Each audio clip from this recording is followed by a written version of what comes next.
Hello and welcome to Health 430.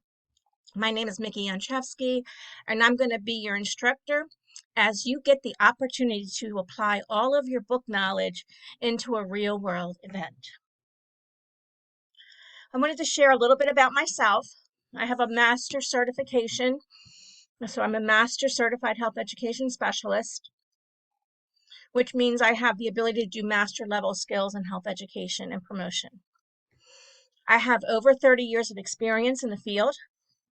I've taught in classrooms and I've taught health education and sex education from grades 3 to 12.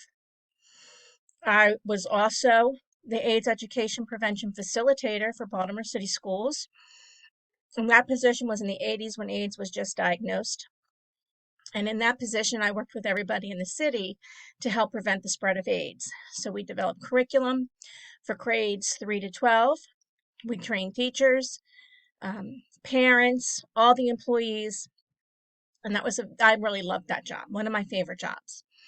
From there, I went to a job share with someone else in a different school system to help run the worksite wellness program.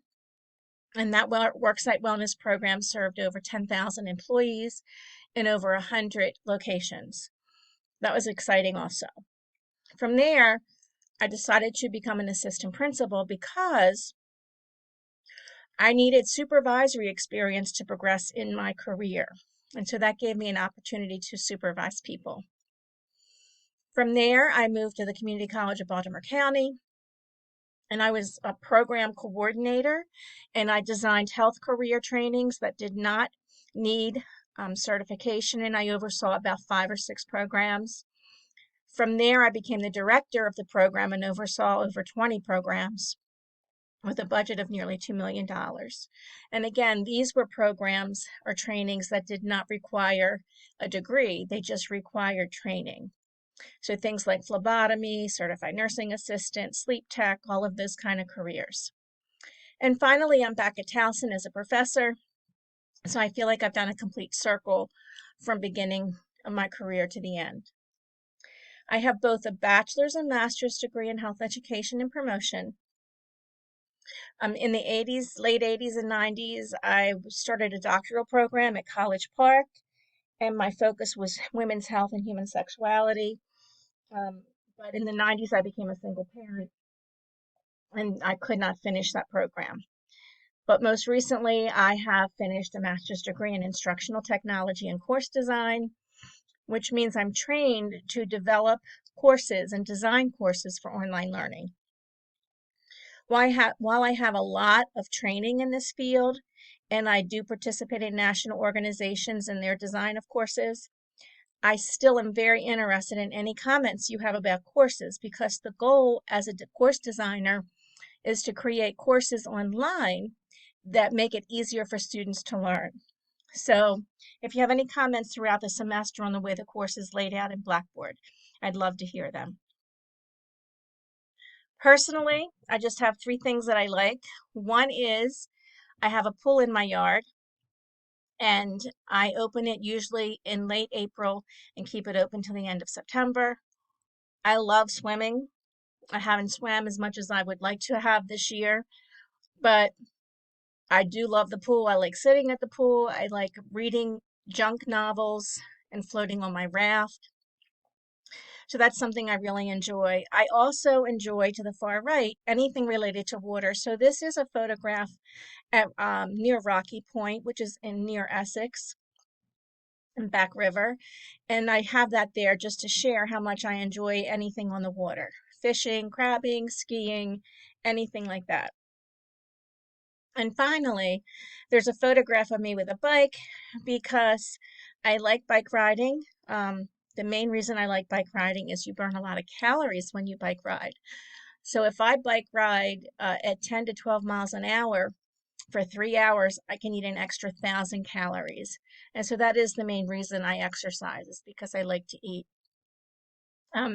Again, I haven't done much biking in the last year and a half because I have a neck injury that hopefully will get fixed soon, and I'll be back on my bike. So that's enough about me. I want to talk about our class now. So this is a flipped class, and now it's called a hybrid course. But in the beginning, the reason why it was called a flipped class is that your assignments and lectures that used to be done in class, many of them are now done online. And that gives us class time to work in groups and for you to meet in your groups and develop a program that you're going to plan, implement, and evaluate. So prior to flipping this class, all the lectures were done in person, and you had to find other time outside of class time to meet, which is very difficult, as you all know. A lot of you have jobs and families and responsibilities, so meeting outside of class is very difficult. So I decided to flip the class and use some of the class time for group work and put most of the lectures online. It was done to improve your student life and have a more balanced life. The days that we don't meet as a formal class, they're not free days for you just to go home. They are days that you are supposed to meet in your groups. You can choose to meet in person. You can choose to meet online. If you choose to meet online, your group should require that everyone have on a camera during the meeting. Otherwise, you can't tell who's there and what they're doing. To be successful in a flipped class or a hybrid class or a blended class, which is what this is, you need to treat it like a face-to-face class. So when you don't have class, you still need to schedule it in your calendar that you are attending a class or a meeting. You also need to schedule in your time when you're going to watch the lectures. If you don't watch the lectures and participate in the assignments, the course is very difficult. If you stay up with everything, it's much easier. Whoops, excuse me. So I know a lot of you have heard how hard it is in HLTH 430. So I'm just going to go over some things that are detrimental to your grade. The first one is your group meetings. You're expected to meet 1 to 2 times every week. One of those times I give you as a class time. The other time will be a time that everyone in your group has in common. Since I'm giving you class time to meet, there's really no excuse for anyone to miss a meeting. It's just like missing a class. And if you miss a meeting, it does count as an absence. Again, I just talked about you can use this time to work in your groups, to meet, to plan for the health fair. You need to stay on top of all assignments. The assignments in here, in my opinion, are not as hard as HLTH 315.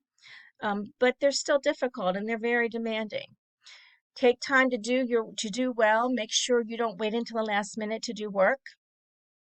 And if you have any problems, make sure you contact me before something is due, not after. So if you work hard all semester and you stay engaged with your group, you're going to do very well in the class. If a problem arises, you should try to solve it yourself. And if you cannot solve it, you need to seek help from me. That's just like a workplace. If you have a problem at work, most supervisors would like you to try to solve it first on your own. And if you can't, then they want you to come to them for help. Always do what I ask. Make sure you follow the directions. If you follow the directions and get everything wrong, you still have a C. Make time to be successful. And if your average gets below an 80 at any time in the semester, you should be worried. When I get worried, I start sending you emails. So make sure you use APA format. You have a book from 315. You can use Purdue OWL, or Towson University also has outstanding APA format help. Make sure you check your spelling and grammar. Make sure all of your papers introduce your paper, then you write the body, and then you summarize the paper. Proof your papers before you submit. And I've already said this, but it's like I'm yelling at you. Make sure you follow the directions. The directions are supposed to be very specific to help you get the best grade possible.